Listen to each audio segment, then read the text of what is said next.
হয়, প্ৰথমত আপনাৰ পৰিচয় দিব। মোৰ নাম শ্বাহিৰ আলী, গাঁও চাপৰবালাজন, পোষ্ট অফিচ মৰিজাত, থানা গোলন্দু, জিলা ধুবুৰী, অসম। আচ্ছা, শুনা পালো আপুনি কিবা বেমাৰৰ এটা ঔষধ উদ্ভাৱন কৰিছে।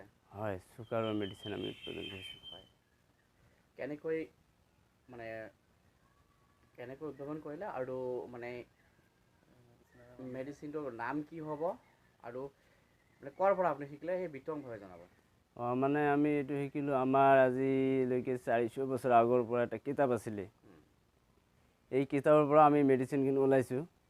এই গছ গছৰ মানে পাত চিপা এইবিলাক দি আমি তৈরি যেনেকৈ আছে গুল্লাই, যজ্ঞুডমু, তারপর আপনার কালোমেঘ, হ্যাঁ, এনেকা বিভিন্ন ধরনের আৰু মেডিচিনটো আমি তৈৰি কৰছি। 17টা গছ গছৰি আছে। এরপর আমি তৈরি করেছি 100 ইনশাল্লাহ একদম ভালো হবে শুকার 3 মাসের ভিতরে। 3 মাস 4 মাস লাগবে, 3 মাসের ভিতরে একদম নিষ্পন্ন হয়ে যাব। সকল গছ গছনিৰ দ্বাৰা গছ গছনি যদি হয়। এটা আপুনি নিজে তৈয়াৰ কৰিছে? হয়, মই নিজে তৈৰি কৰিছোঁ। কেনেকৈ মানে ভাবিলে চিন্তা ধাৰণা মানে? এইটো মানে আমি বহুত দিনৰ পৰা মানে এইটো সপোন আছিলে, কিন্তু কিতাপত আমাৰ আছিলে আগত 400 বছৰ আগত আমাৰ দাদা আছিলে, জেঠু বাপ কৰি গৈছিলে, কিন্তু এই কিতাপৰ পৰা আমি চিন্তা চৰ্চা কৰি কৰি কৰি বস্তুখিনি ওলাই গ'ল।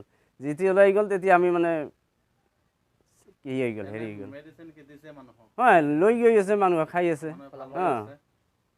ফলাফল আহিছে। আহিছে, গ্যাৰাণ্টি 100 ইনশাল্লাহ।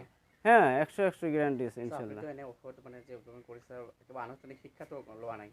কোনটো? কিবা ডিগ্ৰী মানে তেনে কোনো অনুষ্ঠানত বা পঢ়া শুনা মানে ঔষধ বনাবলৈ পৰা নাই এনে? না, এনে আমাৰ যিটো কিতাপ আছে, কিতাপত মানে ভাগবিলাক দিয়া আছে, কেনেকৈ ভাগ কৰিব লাগিব, কেনেকৈ গছ গছনি শুকাব লাগিব, এনেকৈ আমি বেৰ কৰি লৈছোঁ।